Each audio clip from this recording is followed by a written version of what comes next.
Hello అందరికీ welcome back to my channel దునియా అమ్మాయి vlogs. ఎలా ఉన్నారు? బాగున్నారా? ఈరోజు అయితే మార్నింగే టిఫిన్లోకి ఒక మంచి కర్రీ అయితే చేస్తున్నానండి. ఇంకా ఆ కర్రీ మీతో కూడా షేర్ చేసుకుంటున్నాను. ఇంకా ఈ కర్రీ ఏంటి అంటే గోబీ కర్రీ అనమాట. చాలా బాగుంటుందండి గోబీ కర్రీ. ఈ కర్రీ రాగి సంగట్లేకైనా, రైస్ లేకైనా, చపాతీ లేకైనా, పూరీ లేకైనా, దేంట్లోకైనా చాలా బాగుంటుంది. అలా తొందరగా కూడా చేసుకునేయచ్చు అనమాట. ఇంకా ఈ కర్రీ నేను ఎలా చేస్తాననేది వీడియో చూసే ముందు వీడియోకి ఒక లైక్ చేసి, కొత్తగా ఎవరైనా మన ఛానల్ చూస్తా అంటే సబ్స్క్రైబ్ చేయండి. మీరు చేసే ఒక లైక్ నాకు మోర్ వీడియోస్ చేయడానికి ఎంకరేజింగ్గా ఉంటుందండి. ఇంకా ఈ కర్రీ నేను ఎలా చేస్తాననేది చూసేయండి. ముందుగా అయితే గోబీని ఇలా చిన్న పీసెస్గా కట్ చేసి పెట్టుకోవాలండి. కట్ చేసినప్పుడు బాగా వాష్ చేసి పెట్టుకోవాలి. వీలైనంత వరకు గోబీని మీడియం సైజులో కట్ చేసి పెట్టుకోండి. ఇంకా నేనైతే చపాతీలకైతే ఈ కర్రీ చేస్తున్నాను అనమాట. ఇంకా చపాతీ పిండి అయితే నేను నైటే కలిపి పెట్టుకున్నానండి. మార్నింగ్ టైంలో ఎప్పుడైనా నేను చపాతీ కానీ పూరీ కానీ చేయాలనుకుంటే నైటే పిండి కలిపి పెట్టుకొని తర్వాత మార్నింగ్ అయితే చేస్తానన్నమాట. ఇలా చేయడం వల్ల పూరీలు కానీ చపాతీలు కానీ బాగా మెత్తగా ఉంటాయి, తినడానికి చాలా బాగుంటాయండి. ఇంక ఈ గోబీతో పాటు నేను బఠానీ కూడా వేస్తున్నాను. ఈ రెండు వేసి చపాతీలకైతే కర్రీ చేస్తున్నాను అనమాట. ఇంకా బఠానీలు అయితే వాటర్లో వేసి కడిగి పెట్టుకోవాలండి.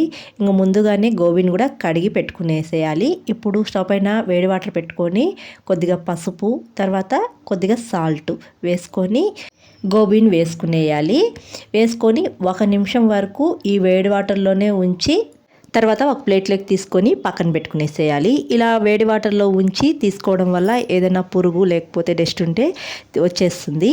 ఇప్పుడైతే కర్రీ అయితే చేసుకునేద్దాం. ఇప్పుడు స్టవ్ పైన బాండి పెట్టుకొని ఆయిల్ వేసుకొని కొద్దిగా 3 పచ్చిమిర్చి, 2 ఆనియన్స్ కట్ చేసి వేసుకొని చెక్క, లవంగం, ఇలాచి వేసుకొని లైట్గా వేయించుకునేయాలి. ఈ ఆనియన్స్ని ఇలా లైట్గా వేయించుకున్న తర్వాత 3 లేదా 4 టమాటాలు కట్ చేసుకొని వేసుకొని టమాటాని బాగా మగ్గించుకునేయాలి. ఇలా మగ్గించుకున్న తర్వాత కొద్దిగా కాజు పప్పులు, పచ్చి కొబ్బరి ఇవి కూడా కొద్దిగా వేసుకొని బాగా కలుపుకునేసేయాలి. ఇవి బాగా మగ్గిపోయిన తర్వాత స్టవ్ ఆఫ్ చేసుకొని మనం వేయించినవన్నీ ఒక ప్లేట్లోకి తీసుకొని పూర్తిగా చల్లగా చల్లారనివ్వాలండి. ఇప్పుడు ఇది చల్లారేలోపు అదే బాండీలో ఇంకా కొద్దిగా ఆయిల్ వేసుకొని ఆయిల్ హీట్ అయిన తర్వాత కొద్దిగా జీలకర్ర వేసుకొని జీలకర్ర చిటపటలాడుతూ ఉన్నప్పుడు గోబీని అయితే వేసుకునేయాలి. తర్వాత పచ్చి బఠానీలు కూడా వేసుకొని ఈ రెండింటిని ఒక 2 నిమిషాలు ఈ ఆయిల్లోనే బాగా వేయించుకోవాలండి. ఈ 2 నిమిషాలు ఇది వేగేలోపు మరొక పక్క మనం వేయించుకున్నవన్నీ మిక్సీ జార్లో వేసుకొని మెత్తగా మిక్సీ పట్టించుకునేయాలి. ఈ విధంగా మెత్తగా మిక్సీ పట్టించుకొని పక్కన పెట్టుకొని ఈ గోబీ బఠానీ 2 నిమిషాలు బాగా వేగిపోయిన తర్వాత మనం మిక్సీ పట్టించుకున్న పేస్ట్ కూడా వేసేయాలి. ఈ పేస్ట్ వేసుకొని అల్లం వెల్లుల్లి పేస్ట్ 1 స్పూన్ దాకా వేసుకొని 1 నిమిషం వరకు ఈ మసాలాను అయితే వేయించుకోవాలండి.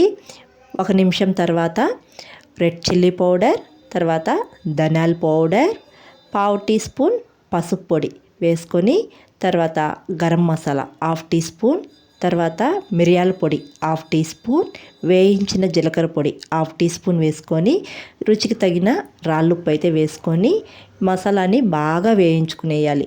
ఒకవేళ అడుగు అంటుతా ఉంటే కొద్దిగా వాటర్ వేసుకొని ఈ మసాలాని బాగా వేయించుకొని మసాలా వేగి ఆయిల్ పైకి తేలుతూ ఉన్నప్పుడు కర్రీకి తగ్గట్టు వాటర్ వేసుకోవాలి. ఒక 2 గ్లాస్ వాటర్ వేసుకుంటే సరిపోతుందండి.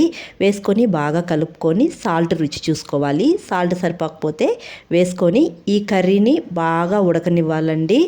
ఒక 15 మినిట్స్ కర్రీని బాగా ఉడికించుకుంటే గోబీ అంతా బాగా ఉడికిపోతుందండి. గోబీ ఉడికి కర్రీ అంతా బాగా దగ్గర పడుతూ ఉంటుంది. ఈ విధంగా కర్రీ దగ్గర పడుతూ ఉన్నప్పుడు కొద్దిగా కస్తూరి మేతి వేసుకొని కొద్దిగా కొత్తిమీర వేసుకొని కలుపుకొని స్టవ్ ఆఫ్ చేసుకుంటే అదిరిపోయే గోబీ కర్రీ రెడీ అండి. చాలా చాలా బాగుంటుంది. చాలా ఈజీగా చేసుకోవచ్చు. చపాతీలేకి, రైస్లేకి, రాగి సంగట్లేకి, అలాగే పూరీలేకి, దేంట్లోకైనా చాలా బాగుంటుంది. పిల్లలైతే చాలా బాగా ఎంజాయ్ చేస్తారండి ఈ గోబీ కర్రీని అయితే. నేనైతే ఈ కర్రీని చపాతీలకైతే చేశాను మార్నింగ్. చాలా బాగుండింది చపాతీలకైతే. ఇంకా 7:30కి అంతా నాకు టిఫిన్ అయితే అయిపోవాలి. ఇంక చపాతీ గోబీ కర్రీ అయితే చేసానమాట. చేసి మా హస్బెండ్కి కూడా పెట్టేశాను. మా హస్బెండ్ అయితే చాలా బాగుంది అన్నారనమాట. ఇంకా ఈ గోబీ కర్రీని నేను ఆఫ్టర్నూన్ రైస్ లేక్ కూడా తిన్నాను. చాలా బాగుండిందండి. పిల్లలు అయితే చాలా బాగా ఎంజాయ్ చేశారనమాట. ఇంకా మీరు కూడా ఇలా ఒకసారి ట్రై చేసేయండి. చాలా చాలా బాగుంటుంది. అలాగే ఈ రెసిపీ మీకు నచ్చినట్టయితే మీ ఫ్రెండ్స్కి మీ రిలేటివ్స్కి షేర్ చేయండి. అలాగే వీడియోకి ఒక లైక్ చేసి కొత్తగా ఎవరైనా మన ఛానల్ చూస్తుంటే సబ్స్క్రైబ్ చేయండి. మరొక వీడియోలో మళ్ళీ కలుద్దాం. అంతవరకు టు ఫాలో దునియా అమ్మాయి vlogs. Thanks for watching. See you all. Bye.